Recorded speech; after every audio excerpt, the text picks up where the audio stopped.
So we're picking up our backstory of Christmas this morning in Colossians chapter 1 and verse 15. Now I'll confess to you, in the early service, I forgot to turn on my mic. And everybody still smiled at me. I don't know if that means that they could hear me or that they couldn't. But either way, they went home happy. So I'll count it as a win. So Colossians chapter 1, and we're beginning at verse 15.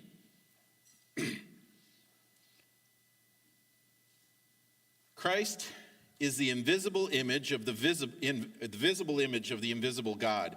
He existed before anything was created and is supreme over all creation. For through him God created everything in the heavenly realms and on earth. He made the things we can see and the things we can't see, such as thrones, kingdoms, rulers, and authorities in the unseen world. Everything was created through him and for him. He existed before anything else, and he holds all creation together. Christ is also the head of the church, which is his body. He is the beginning, supreme over all who rise from the dead. So he is first in everything. For God, in all his fullness, was pleased to live in Christ, and through him, God reconciled everything to himself. He made peace with everything in heaven and on earth by means of Christ's blood on the cross. This includes all of you who were once far away from God. You were his enemies, separated from him by your evil thoughts and actions. Yet now he has reconciled you to himself through the death of Christ in his physical body.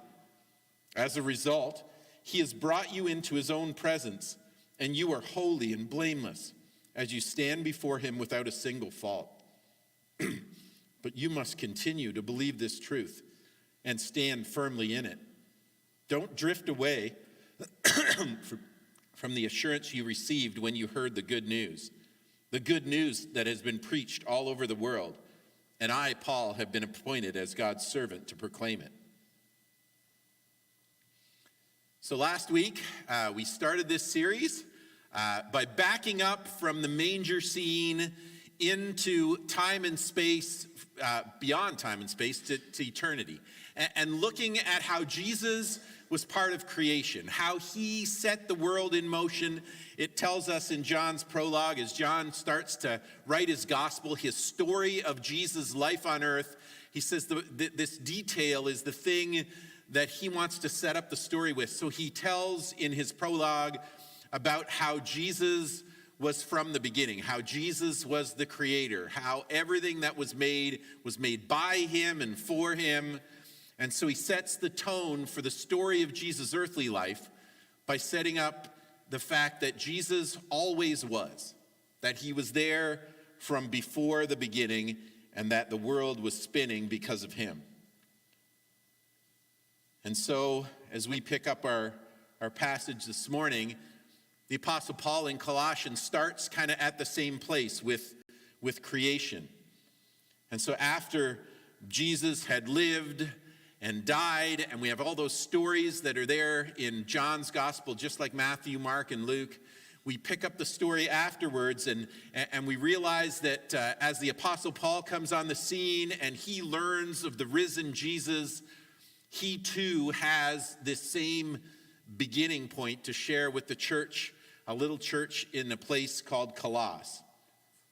And so there are a group of people who have started to follow Jesus there, and this is one of the few churches that Paul writes to that he didn't start. Like, it wasn't the place that he went and started a church and then he's writing back to them. He's writing a church that was actually started by a guy named Epaphras, who came and told the people in Colossus about Jesus, and some of them believed, and they gathered together and they'd worship. And so Paul hears about them, and he's writing them to give them some basics of the Christian faith, to give them some tools to help them follow Jesus and to know what this is all about, what it means to have faith in him, and what it means to follow him. And so in chapter 1, before our passage this morning, he says, this same good news that came to you is going out all over the world. It's bearing fruit everywhere by changing lives, just as it changed your lives from the day you first heard and understood the truth about God's wonderful grace. So he says the good news is of Jesus is going out everywhere. And everywhere it goes, it changes lives. Like nobody hears it without being impacted by it. And there's always some people who turn away from it, but there's always some too that take it in and start to believe it. And it starts to work its way into their lives so that their lives are shaped by the truth of who Jesus was. And so Paul tells them that it never comes back without having some kind of impact when it's preached. And he says, you guys know about it because of Epaphras. And so he says, the same good news that came to you, like it's not just happening in your hometown, it's been going on all over the world of the time. And so Paul writes them this letter, and we've looked into this letter, but this morning in this passage, it's really significant that he's saying to them, look, wherever the good news goes out, it happens like that. And this story of Jesus, the same story that John told, the same story that now Paul has heard Epaphras has told them, that story of who Jesus is and what Jesus did and his death and his resurrection, it has impact, like it does something. And if you encounter that story and you allow it to move into your life, if you start to believe in it, it starts to change who you are. And Paul wants them also to have spiritual wisdom and to guide their lives. And so he says, so we have not stopped praying for you since we first heard about you. We ask God to give you complete knowledge of his will and to give you spiritual wisdom and understanding. That's what he's praying for them, that they'll have complete knowledge of God's will and they'll have wisdom and understanding. That's the goal of why he's writing. That's the reason that this story is told again and again to people, is not just so that they'll believe it's true and say, oh, isn't that nice? And what a fun fact that is. But so that it'll have an impact on them. He knows that life is hard and that sometimes there's struggles that we face. And he knows that the world is not always a kind place. So he knows that they'll also need endurance and patience. And that life should be about more than just enduring and patiently getting through things, but that there really should be some joy in it. And so he says, we also pray that you'll be strengthened with all his glorious power, so that you will have all the endurance and patience you need. What a prayer. We pray that you'll be strengthened with God's glorious power so that you'll have all the endurance and patience you need. May you be filled with joy. That's what he's asking God for them. And so it's good news, and it provides wisdom and understanding, and it's practical. It helps them to tap into that power, the power that set the cosmos in motion, the power that created everything that's created in the entire universe. That same power, he says, that's the power that you tap into, and that's the power that gives us endurance. That's the power that helps us get through the struggle when life's really hard. It's the thing that gives us patience when things are really tedious and life's really pushing on you. And then he says, may you be filled with joy, because that power, ultimately, when you overcome those struggles, you can experience the joy of the Lord. And so it's good news, and it gives wisdom and patience and endurance and understanding and joy. And that's the point in Paul's writing when he launches into this hymn, this song of the church. Like we just been singing praise songs to Jesus. We've been telling him how great he is and how much we love him. But if you can imagine, sometimes we sing hymns, and I love singing the old hymns too. And one of the favorite things I like about them is that you can feel this sense of history in them, right? Like sometimes it's in the language, but sometimes it's just knowing that your parents and your grandparents and people of former generations have sung these same words, gathered to worship just like we are. You feel this sense of connection with those who have gone before us and held out their faith and maybe taught us the faith and handed it down, or handed it down to somebody who handed it down to somebody who handed it down to us. And so Paul, the Apostle Paul, he shares this hymn with us.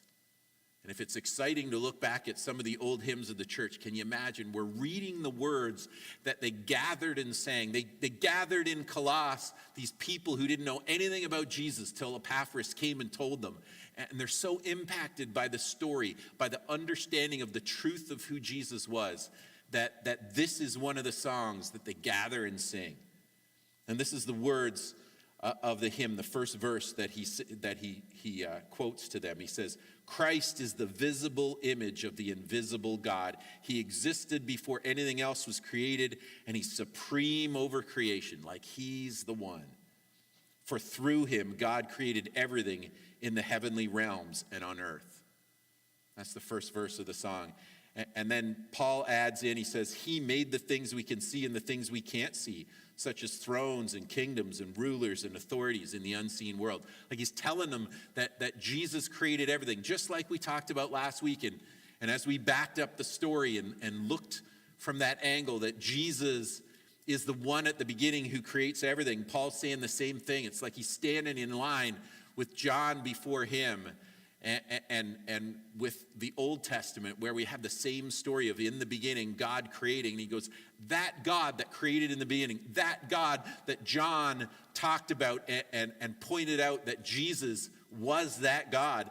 And now the same guy, we're talking about him again, and we're singing about him again because he's worthy and because we want to understand, and we want to learn how to have perseverance, and we want to learn what it is to have patience in our practical struggles, and we want to experience joy even when life is rough. And he says that's exactly why we sing songs like this. That's exactly why these words are so important. It's not just a theological truth. It's not just something that we say, yeah, I believe that. Jesus created the world. He's God. Yeah, okay, yeah. Check. I believe it. He's saying that matters. And so he says he made the things we can see and the things we can't see. Like he covers everything. Even the stuff you can't look at and see in front of your face, he created everything. And so kingdoms and rulers and authorities in the unseen world, like stuff that happens that you can't even clock, it's all because of him. And then he goes on to say, everything was created through him and for him. He existed before anything else, and he holds all creation together. So he goes further than John. John mentions and talks about how Jesus created everything, and it was made for him, and it was made by him. But Paul now is quoting this hymn that reminds us that he's not just the one who created it back then, but he's the one who's holding it together now. Like he didn't just wind it up and set it going and book back to heaven and wait and watch and judge us. He's actively involved in holding everything together, even though it feels sometimes like it's spinning apart. He's active, he's working, he's pulling it together so that the world doesn't spin out of control, even though it feels like it does sometimes. He's holding it all together. And Christ is also, he says, the head of the church, which is his body.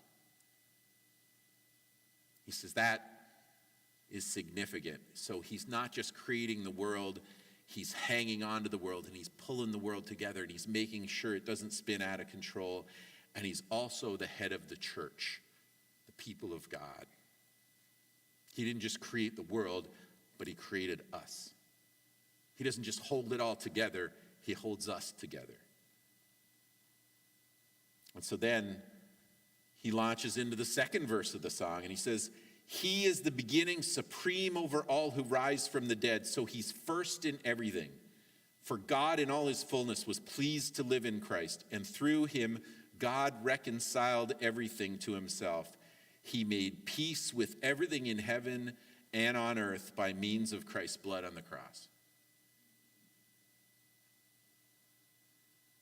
So Jesus created, but he's also active in holding it together. But now he says something even more personal to us. He says he's not just holding the world together, he's pulling us together.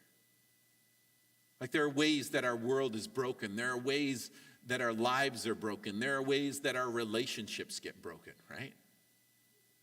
And it's sad that that happens. It's sad that people treat each other poorly, and sometimes relationships can't be fixed, and they seem so damaged and broken down.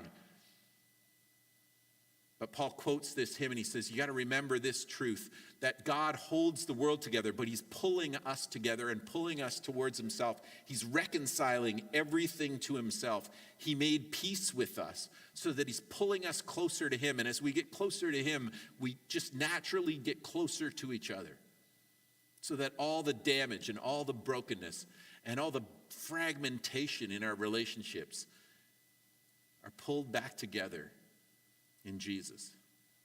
And he's making things better for us. So he goes on to say, though this includes you who were once far away from him, you were his enemies, separated from him by your evil thoughts and actions. Like, you did stuff that broke down the whole system and pulled you away from God, but yet now he has reconciled you to himself through the death of Christ in his physical body. As a result, he's brought you into his own presence, and you are holy and blameless as you stand before him without a single fault. Like, that's the goal. That's what he's after. He wants to fix what's broken. He wants to pull together people that are torn apart.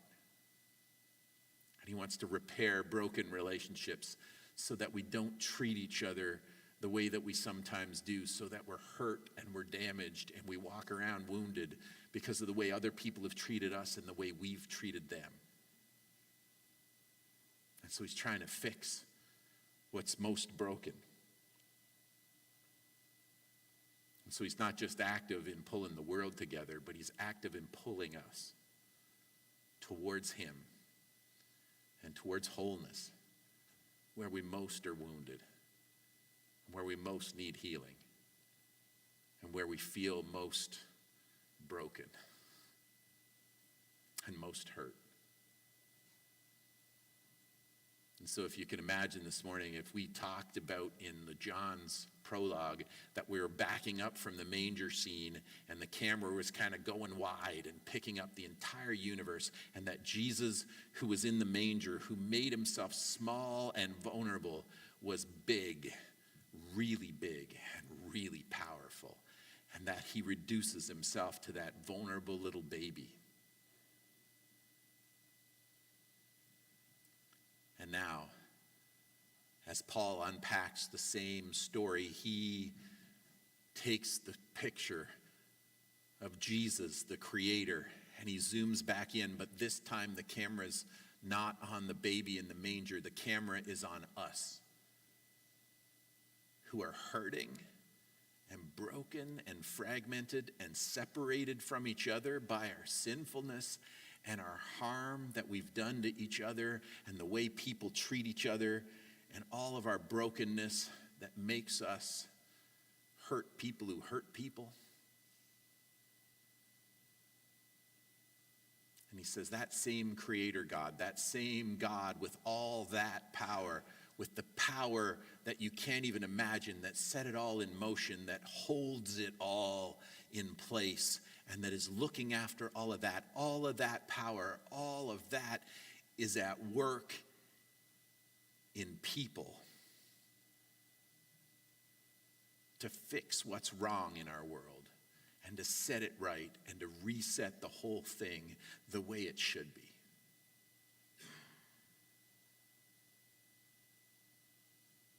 And so he works and he pleads. He reduces himself and is willing to give up heaven for that, so that he can accomplish something in us that nothing else can do.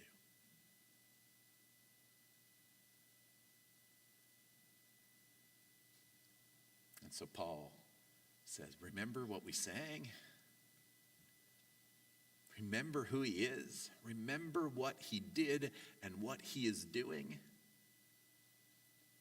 He's the firstborn of the dead. He was dead and he rose, and because he rose, we can rise. Because he came back from the dead, we can come back from our deadness.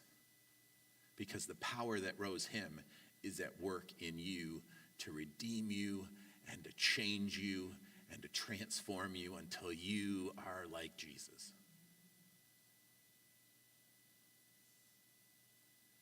And he's not short on power. And he's not unmotivated to fix what's wrong. He's not absent. And he's not oblivious. And he's not just waiting in heaven to judge you one day. Paul wants us to know that he's here and he's now and he's active and he cares and he wants to make it right. And so he quotes this song to the believers and he says, look, if we're just singing words, that's one thing, but I really believe this. Jesus is at work. And the power of his gospel has been going out all over the world, and it's changed lives wherever it's gone, just like it changed yours. Don't forget it. Hang on to it. Live in it. Know this truth. Be shaped by this. Don't just believe it and check it off and say, yeah, I believe it. Live in it and know who you are. You're the people of God.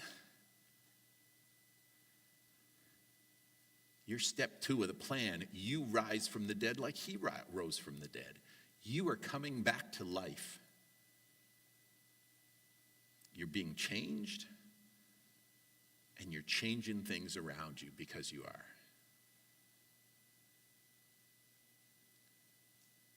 He's not telling them so they can show off how much they know. He's not doing it so they can check a list and they can go to heaven one day. He's telling them because that truth should shape the rest of our lives every moment. He says, if you know that and you believe it, you can't walk around and act as if it's not true. And you can't walk around fearful of everything that the world can throw at you if you believe that power is at work in you and you know and sense and watch and see what it does. Because as soon as you say yes to that power, it does stuff. It never lies there dormant. Can you imagine if we gathered this morning and we decided, everyone sitting in here decided, you know what, I don't even know what you got planned next, God. I don't even know what you want from me. But just so you know, my answer is yes. Like if you're getting ready to do something in Whitewater region, count me in. I don't know what it is, but if you're doing it, you got me. If you're recreating me so that you can use me to help recreate the world,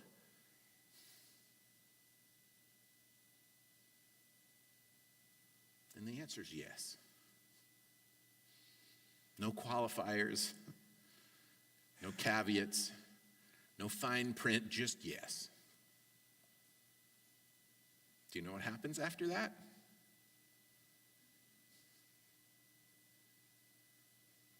Because John knew what happened after that. And Paul knew what happened after that.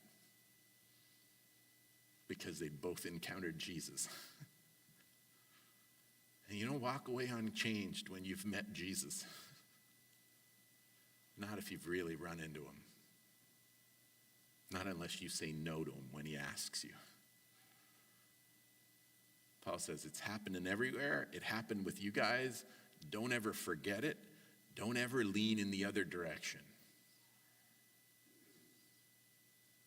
And God will do stuff that you can't even imagine. And Whitewater will never be the same again if we say yes to him. He will use you. I mean, he uses people like me, so the bar is pretty low. But he will do stuff in you. He will lead you on the adventure of your lives. And you will have patience and endurance that you can't even imagine right now because you feel the pressures of the world. And he will give you joy in the journey, not because nothing will get thrown at you, but because you will be relying on him and believing in this truth. If you let him do what he wants to do, you will understand that the God who created the universe is pointing all of his power at you. But he won't force you, so he's saying, give me permission. Just say yes. And we will do stuff. And we'll go places. And you will see the power of God at work in the world in ways that are incredible and beautiful and transformative.